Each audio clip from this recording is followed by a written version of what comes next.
5. Do something. We're gonna do something. I don't know if we're gonna do something today, but thank you everybody for joining us. We do have a few more. people. All our regulars are here with us. Hey, They need to. everybody, don't look at our hair. Yeah, don't look at our hair. And don't look at my hair on Thursday either. Next week you'll be able to look at my hair. Okay, so it's no hair this week, but next week, Bad hair absolutely, edition. This yes, is on the a hair. few bad hair editions. Uh, I mean, you know what? We want to talk about China. We want to talk about Iran, but I'm going to start with, we're going to go into Nicholas Kristof, but let me start by saying there's a horrible shooting. Did you see this horrible shooting? I did. I don't really exactly understand what happened because both the shooters are also dead in their Yeah. car. And it's really rare that it's a shooting at a mosque at an Islamic center in San In Diego. San Hey, David. Diego. Um, No idea. uh, No idea what the We have no backstory idea what's is. going on. It's just apparently what some of the experts are saying is it's really rare that there's more than one shooter. And so the question is, did it have something to do with the center itself that had nothing to do with Islam, with wanting to go after Muslims? Is it a white nationalist group? That's something. Thanks, Cynthia. Probably the Mormons. It was actually me who sounded like Kathleen Turner, and I still do a little. Hopefully, I won't cough up No, big. you sound great. You sound great. Anyway, I think, Elise, what you and I both want to say, you have your adult face on. What you what you and I both want to say is this is horrible. Hopefully, it's not a hate crime. Yeah, Hopefully, yeah, but whatever it is, we will talk about it more next time when we know more because we yeah. don't know squat. Exactly, but our thoughts are over there. So, that could bring us into what's going on with what happened with Nicholas Kristof, and I got into it with a few people on the site, on the platform on Substack. Why don't you kind of set the scene for those of us that don't really know what this whole kerfuffle or confefe is? Nick Kristof wrote a column about sexual violence by alleged sexual violence by Israeli He didn't soldiers. allege. He said it was. He said it was. Yes. Well, it is well, I mean, there have been documented. We'll get into that. Go ahead. Go ahead. So basically, for those who don't pay attention to the New York Times, which I wish I didn't, Nick Kristof has been a columnist for the Times for many years. Considers himself, I would say, a human rights advocate, as somebody, and Elise and I both shared an article that we thought was very interesting, and also I would say sort of a moral beacon, for the conscience of the page, and he wrote an article suggesting that there was that Israeli security forces had trained dogs to rape Palestinian prisoners. That's right. Dogs, trained dogs. Not that they raped Palestinians, that they trained dogs to do it. Right, which isn't actually a thing, but he says so. He bases that claim on several sources.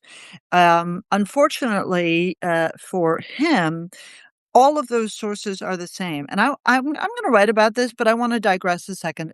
Elise has heard me tell this story. And I won't say who, and I won't even say what the story is, but some years ago, somebody called me who I know and like, and told me how they had manipulated a reporter in Washington, a reporter with a very serious newspaper. And what they had done was they had called up a whole variety of people and said to them, "Hey, this reporter's calling me and he's telling me X. What do you know about it?" Right? Or I'm getting calls about it. And then the reporter called him and he said, "Here's what's happening. I'm your source. And but here are the other people you can talk to see whether this is out there." Right. And so the reporter called all these other people and said, "Have you heard about this event?" And they were all like, "Yes, everybody's talking about it. We've all heard." Okay. The story came from one person and it was manufactured. And he then seeded the story around in order to create the illusion of multiple sources. At the time, I remember because I came home and I said to my husband, "That is one of the most unethical things." It's done more often than you think, though. I was but this was somebody I knew, and they did it deliberately. It wasn't, something that they knew. It was a story made up out of whole cloth in order to further a narrative, and it happened to be a narrative I totally agreed with, which made me all the more horrified. Well, that's Uh, so that's the so problem. so now let's come back to Nick Kristof. There is a quote unquote human rights organization in Europe that has reported this particular story. In other words, they've said that they have evidence that Israel has trained dogs to rape Palestinian prisoners as a systemic human rights violation of the states. Rape is a tool of the state. Um, the organization's leadership is known Hamas supporters. Okay, documented on Twitter. We have it all. Every other source that he cites says they got their information from that From source, them, yeah. from them. Okay. There is no evidence of this, but it gets better because the main complainant here, this one particular individual, he filed a human rights case in Israeli court after he was released from prison. He complained about the food. He complained about the treatment. He made no mention of anything like this. And those documents were fully available to Nick Kristof, and he never looked at them. And if you're interested in reading more about that, Judge Roy Altman has a piece up, Show notes. show notes, in the that just went up on the Free Press. Anyway, Right, we'll put um, that out. the thing that I think for me and Elise, is not, it's not the idea that a country that certainly I support wholeheartedly has not engaged in human rights abuses, because I think that there's ample documented evidence. Look, again, it's kind of like, your grandmother, oh, you're all little Jewish children, you're all so wonderful. And the answer is Israel is a country of 10 million people, 8 million Jews. Let me assure you, having lived there for some years, there are lots of crap people, criminals, rapists, murderers, bad guys. Everybody in Israel serves in the military. Okay. And do bad people get through? 100%. Do they engage in bad people behavior? Absolutely they do. Is every one of those cases adjudicated and tried? Often they are reported. They are not always followed through. Absolutely. This is a country that has basically been at war since 1948. You know, shit happens and it's not acceptable and we shouldn't write it off. The problem is this wasn't a discussion about that well documented bad behavior. This was a made up story Yeah. designed to be a calumny against the Jews. And I would have one final point before I let Elise get a word in edgewise, which is, Oh, well, you yes. set me up, baby. Um, which is that it came out on the day that a massive, unbelievably authoritative report came out about the systemic use of rape on October 7th, which the New York Times buried. And this was clearly a part of their strategy to bury that story. You know, I'm gonna attach myself to what Daddy said, and, um, there was a certain it was just that Nick Kristof had this certain narrative about Israelis that he wanted to get out. This is a longer conversation that we keep saying we wanna have about anti-Semitism that's out there, but I will bring it back to what Danny said is that there are documented cases of violence against prisoners and sexual violence against prisoners. Okay. This wasn't that. And um, where over the last 24 hours, I got into it and brought Danny into it. um, a rabbi wrote a very thoughtful piece that Danny and I both shared about that he took a few days to digest Kristof's column because he didn't want to negate that there are painful truths about the violence that happens against prisoners, but he wanted to separate that from what Kristof did and the anti-Semitic Framing. tone framing. And so what happened is someone who could be on this Substack, I doubt it, just reads the headlines and, responds, um, said, I thought that piece was garbage because, anybody who supports Israel is a racist and or a liberal Jew or, real anti-Semitic generalizations um, that this person has engaged in the past. And, I think Dany and I, maybe me more than Dany, but Dany as well, has been, honest and forthright about criticism about Israel that doesn't have, uh, it's not that Israel is not the Jewish state, but you can criticize Israel and not be anti Semitic, Right.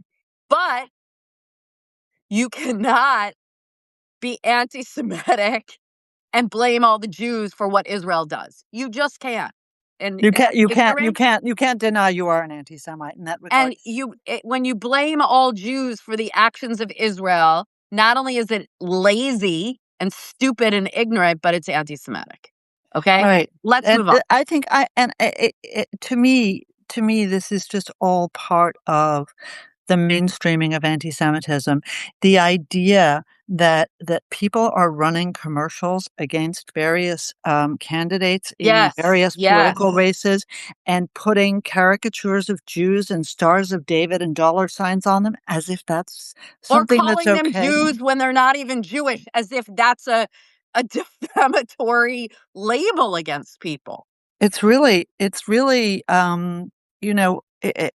Elise and I have said this so many times, and I know, look, you guys are voting with your feet, and we understand that. So you're here listening to us, which means that you and our community are not people who engage in this kind of behavior. But the mainstreaming of anti-Semitic hate is something I never thought I would see in my And lifetime. and in a larger issue, and I think we should move on to the other Yeah, we issue, will. but the large, not just the mainstreaming of anti-Semitic hate, but just the mainstreaming of hate in general Hate has against. always had a prominent role in most Yeah, but societies. it's getting to a point where people People feel comfortable. It's true. feel people feel comfortable. That's true. You can have your own conclusions about, how that's come to So, be, Elise, but I'll tell you what I think about that, and we've had this conversation before, but I think it's an interesting one, and we should circle back to it at some point. We never do. We just say we're going to. we want to But circle back to a lot of things. I'm trying to get Dany to go like mainstream with this podcast, but let's hear what mainstream. you think. Yeah, I think there should just be a franchise of half there of you go. Um it is look, this is unfortunately the outgrowth of the backlash against political correctness, which was, that political correctness went too far. You can't say this, you can't say that. I mean, you guys have probably heard me, or you probably all heard me tell the story about somebody I was interviewing, and he worked in the University of California system, and I said, "Oh, what about family?" And he said, "Oh, yes, I'm gonna bring my partner with me." And I said, "I thought you were married." And he goes, "Yeah, yeah, yeah, my wife." And I said, "Why'd you say partner, not wife?" And he said, "I'm not allowed to say wife in the University of California system because it's exclusionary, and some people may not have wives or want wives or feel good about people who have wives, so I have to say partner." And I was like, "Dude, welcome home. You are with us now. Please do not refer to your wife as your partner." But this is the backlash, right? It is, "That was crazy, and therefore I can now say anything." And the answer is, "No, And you it can't. used Keep to your be that freaking woke it used to your be that thoughts to woke yourself." was a leftist term, and now woke is just like anything that's kind of That we hate. that we hate. Well, I do hate a lot of woke. Okay, let's, since we started with Israel, let's just talk quickly about Yeah, Iran. yeah. Again, you talk, and then I want you to talk So more Danny about has a China and piece Cuba. that we have not lost Iran and the war is not over. I don't believe the war is over. I don't believe we've lost, but we haven't won. And I don't think that we're going to see a conclusion to this war anytime soon. I do believe we have to get that enriched uranium, but it's I do believe that we're not going to get it through a military operation because I don't think this administration wants to go that hog wild in a military operation. And so it's going to have to be done through some kind of negotiation. I don't We're think not the gonna go Iranians. hog wild, it wouldn't be Yes. kosher. I don't know. There's some pig analogy there, but There was a really bad joke even out though there. it's haram and not Yeah, yeah, yeah, bad, halal. bad, bad. But anyway, I just don't I just and I don't think that's going to happen right now. I think the Iranians, in terms of the Strait of Hormuz, they want to negotiate an end to this kind of Strait of Hormuz thing and then get into a long, protracted dragging out of negotiations like they always do. But at this point, I feel Trump said, "Oh, I'm talking about more military operations." It's the boy that cried wolf now. They don't This is mean what I wrote. anything. They're like a This is joke what I now. wrote. This is Yeah. what I wrote. Look, insofar as there are complaints about the nature and success of the military operation, those complaints cannot be directed at our military. No. Those complaints have to be directed at our commander in chief. Again, I try, look, I do my best. Everybody knows what my politics are, but I try and call balls and strikes on this stuff. And the problem here is not the forces that we brought in. It's not the plan that our military had. It's not even the completely falsely reported surprise of the Strait of Hormuz, which was no surprise at all. It was the fact that our president is indecisive, does not even begin to describe it. Capricious does not begin to describe it. And you cannot conduct a military operation this way. Yes, no, go, don't go, threats, no threats, accommodation, no accommodation. In addition, what I outlined in this piece, yeah, exactly. In addition, what I outlined in this piece, yeah, what happened to unconditional surrender, David? You're asking the right question, my friend. Taco Um, Tuesday, it's Taco Monday, okay? but, but look, All right. again, this is not the worst part of this is not him chickening out. Do not mistake this. I will tell you exactly what this is.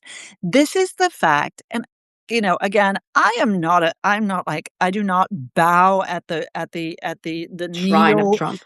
no, at the shrine of diplomacy. I do not bow at the shrine of our civil service or our State Department or anything else. I have seen those guys at their worst. There's a lot of room for independent thought. But when there is no system at all, what happens is that the president is buffeted by the wind of his cronies and acquaintances. And one person says, go. And the president's like, go. And then the other person says, no, don't No. go. And he's like, stop. Yeah. Now imagine to yourself that you are the commanding general. Imagine, this is what I wrote. Imagine to yourself you're the general. Imagine you're our allies. God forbid. Imagine just for a second you're the Iranians. Do you take this guy seriously? You can't. No, you can't. Right. And this is the problem. The president, and you know something? I don't think anybody has the umph inside this administration to say that to him. You can't keep stopping and I going. think the Gulf states are. There've been a lot my understanding is there have been a lot of messages over the last couple of days from the Saudis, the Emiratis, the Qataris that are like, "You know what? You're in negotiations. P We're not in place negotiations. They are in they're in n you don't wanna call them negotiations. There's some kind of diplomacy. You and I may not think it's robust enough. You and I may not think it's, um, serious enough, but there are talks going on back and forth, and he needs to make a decision once and for all. Either he's gonna keep with these talks or he's not, Amazing. I and that's agree. basically We what agree. We okay. agree. Okay, China? Right. Yes. Huh. Uh, Um, tell me about his trip. Honestly, I feel like I've read absolutely nothing about it. okay. I wanna point out that, um, President Biden did not go to China, and he did not invite President Xi to, the White House. So in Okay. that sense, I think the fact that President Trump is trying to engage the Chinese more and engage Xi is the right course. Mm. Um, I don't. think there were any real deliverables from this summit. I think if there is one good thing that came out of the summit, it's that the tension was lowered, the temperature was lowered. They agreed on some small agricultural things, soybeans, beef. Maybe they're going to talk. They're going to set up some board of trade about tariff issues, and this is a real feat of diplomacy. They both agreed that Iran should not have a nuclear weapon, Danny. Oh, well, God knows. I Maybe the mean, Chinese should stop arming the that's so Iranians. lame. You can't even call it diplomacy, okay? If that's what came out of this, um, look, President Trump wanted the Iran war to be over by the time he got there. He postponed the trip. He went there. He wanted Xi's help in terms of persuading the Iranians to deal. Doesn't look like he got that. Um, That's not the business the Chinese are in. no.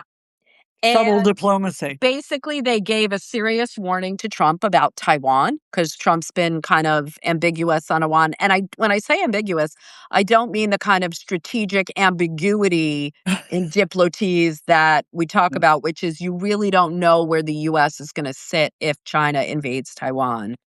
Trump is going to sell arms. He's not going to sell arms. Um, on Friday, he told Fox News that this is a bargaining chip, Taiwan. And I wrote something, you know, basically leverage on something like Taiwan. It is leverage. You don't announce your leverage on Fox News. Okay. Taiwan And, is not leverage. Taiwan is a country and well, but needs what to I'm be saying defended. is, you can't you can't negotiate away Taiwanese sovereignty and whether the US is going to protect Taiwan over some soybeans. This is the emoji that I constantly use now. It's the eye roll and the this one. Yeah, this is my favorite emoji now. Yes. Um, Yes, this is my emoji over that. Listen, Taiwan, the problem with the Taiwanese, the problem with the Taiwanese is they have not done as much as they need to do to defend themselves because they've got political issues. They've got all of the political problems that come with being a democracy. This is the joy of a dictatorship, right? I've got a decision. I'm sticking with it. Here it is. Unfortunately, the or I'm going to Taiwanese, waffle for. yeah, or I'm gonna waffle back and forth and back and forth. But at the end of the day, the Taiwanese are gonna need to be defended, and I do think that my colleagues at AEI make a very interesting case, which is that still, I think the main Chinese ambition is to be able to take Taiwan without firing a shot. And look, I mean, Unfortunately. something like what Trump did plays into that. I agree. And, basically, no, what I wrote something, and we'll put it in those, Donuts. venerable show notes. Mhm. There was no statement that came out of this meeting, and she didn't need one No. because he saw where Trump is on this. Mm. And it's enough to make him agree to come to the White House in September. Yay. Um, you know, the whole leverage that the US had, or the deterrence on China over Taiwan, is that you don't know what the US will do. Well, And I mean, Trump's I don't I actually am not a big supporter of that. and let me I think say, we should have a declaratory policy of support okay, for Taiwan. I do too. But let me make one other thing. Trump says that Taiwan stole our semiconductor industry. And you know what I mean? They ripped us off, just like the Saudis ripped us off with oil. Um, And, Ridiculous. you know, if you look at the investments that the Taiwanese are making in the United States on semiconductors right now, Yeah, they're listening to Trump. This is the thing, like the same thing with the Europeans and, trying to right, invest they're more in listening. their defense. Take yes for an answer, dude. Right. No, I agree. TSMC is an incredible company, Taiwan They just made Semiconductor. this huge I they're know. setting up this huge semiconductor Yep. campus in Arizona. Um, No, their long time leader was somebody who was a great supporter of AEI and someone who I knew pretty well, Morris Chang. An absolute visionary, and funnily enough, came from Texas Instruments, who didn't want to make him head honcho. So he went off to TSMC, where he changed Taiwan and I think changed the tech world. So absolutely, we want those. Nobody stole nothing from us. We were stupid, as is our wont on occasion. You want to talk about Cuba? You talk. I know Yeah, nothing. I mean, I have look, opinions, but I know yeah, the nothing. director of the CIA went to Cuba. It's unclear whether this is part of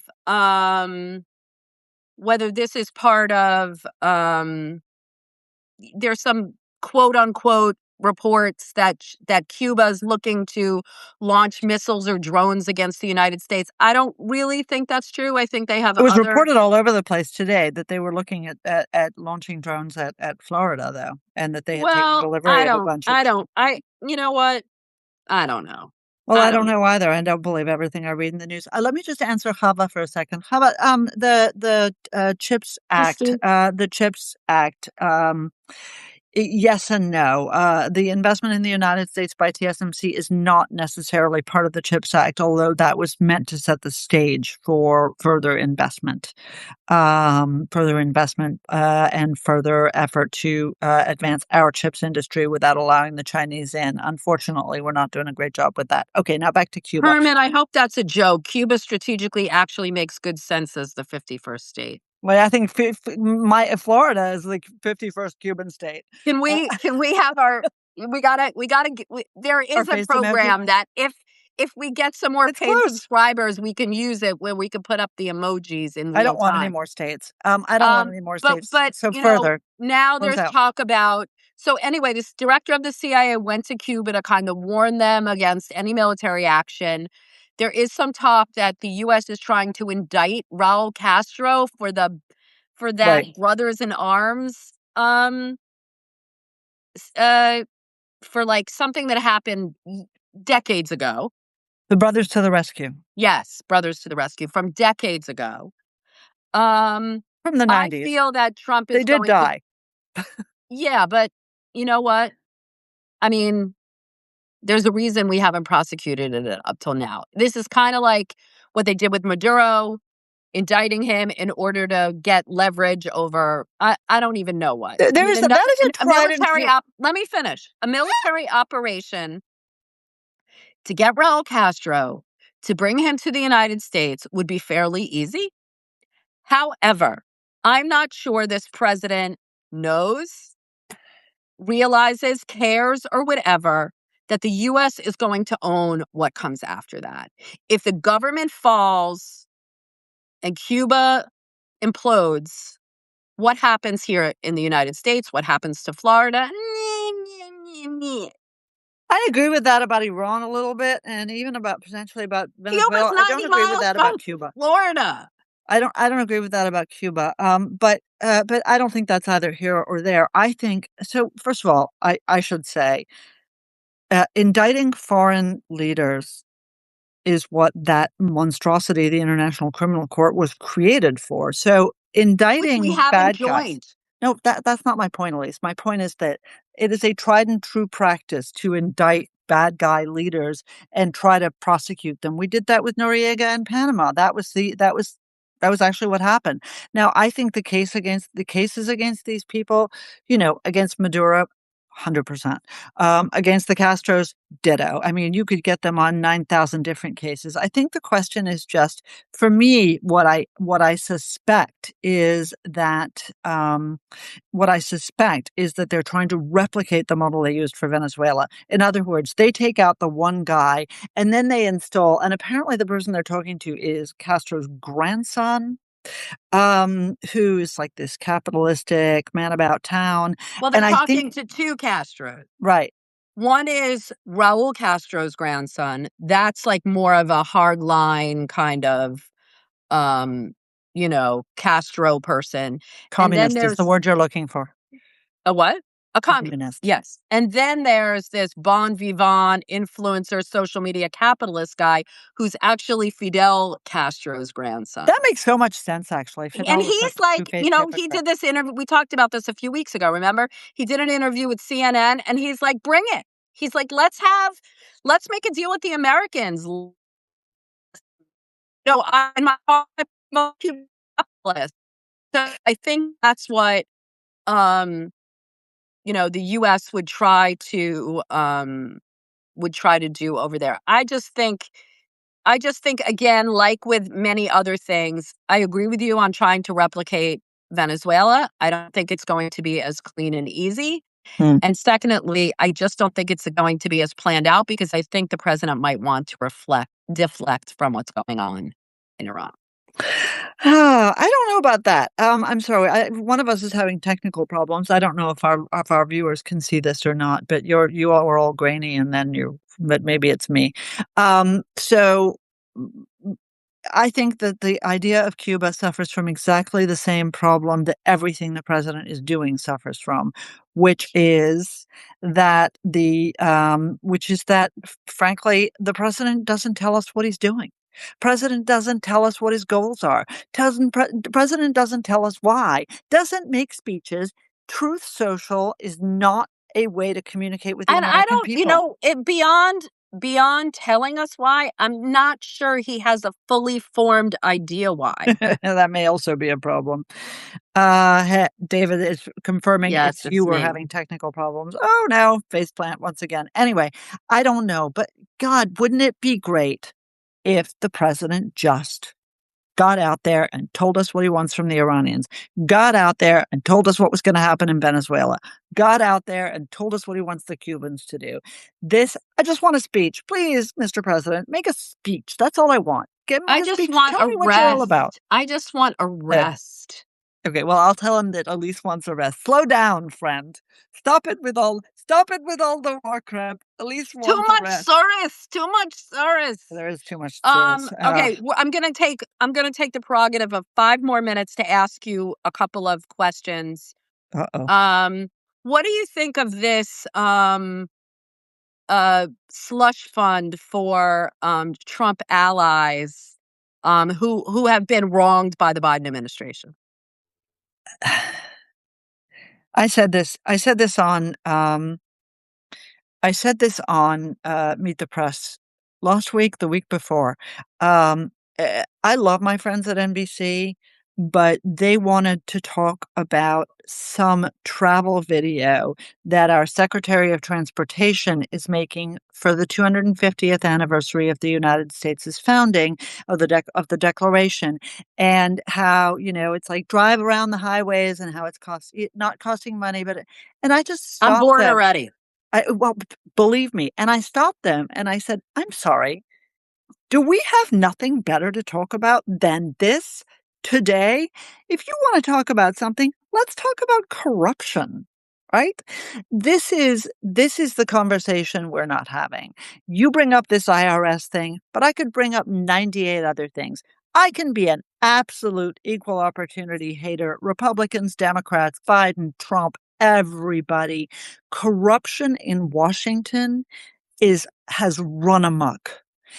When I first worked on Capitol Hill, one of my colleagues said to me that she had worked for a senator and that he had in his desk drawer, he would pull his desk drawer out when a lobbyist came to see him, and he had a list of prices, and I was scandalized, scandalized. I couldn't believe such a thing was going on.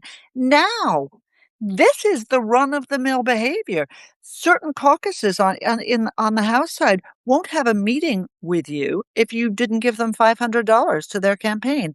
This is it is from the most petty to the outrageous IRS slush fund for Trump cronies who were wronged by He the does Biden take it to administration. another level. And you've said it. He's got a lot of imagination, that man. He takes it to another He level. does. He takes it to the next Um, level, but the next guy will right, too.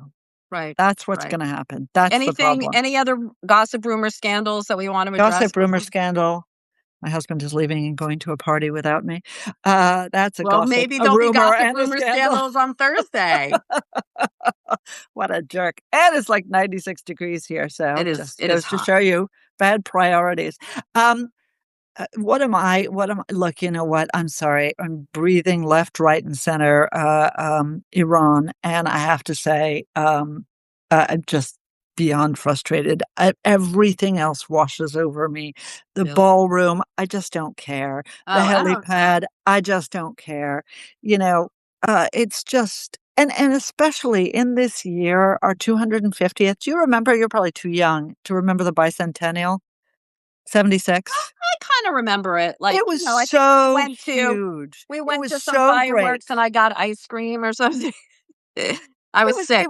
it was wonderful. I sadly was not 6, and it was absolutely wonderful. It was just such we talked about it so much in school. I learned so much. There were ads on the TV. Mm. Everybody was it was just like a great national celebration, and I think we will have a national celebration around July 4th, but damn, 250 years, yes, absolutely. There are a lot of things that Americans do that suck, but this is such a great country, and it makes me sad that I have to spend all of my time talking about this dumbass face palm stuff and not about the incredible accomplishments. By the way, apropos of that, I will put in our infamous show notes, I will put in the work that AEI's Yuval Levin has done on the 250th. We have curated a series of short books on the 250th that are just fantastic, fantastic. And I will put a link up to those for everybody who, like me, wants to stop talking about the ballroom and the corruption and the grossness and have a Well, moment to celebrate America. speaking of what a great country we are and, all the, future potential of our country. My friend Holly Page is on, who her and Kevin Crewley have something called a new venture called Meet the Future, which is about how does America continue to win the future in terms of innovation, in terms of tech, in terms of energy, in terms of space. So that's on Substack, Meet the Future, and I I encourage. put it on my show notes list, which I took like an adult this time. All right, no cocktail, but maybe I'll go get a glass of wine right I'm gonna go. now. We got to bring them to the party. I know. I'm sorry, I'm everybody. telling you, folks, it's coming like a big rebrand with. Okay, everybody Uh, who keeps telling me how young you were in 1976, I don't wanna hear that crap. Unless you're old like me, no volunteering your age. Hey, thanks everybody for being with Thank us. you. Sorry that We'll Elise be was back sick last week. Thursday, We'll be back Thursday. regular time, same bat channel. Same old bats. Bye, everyone. Bye, everyone.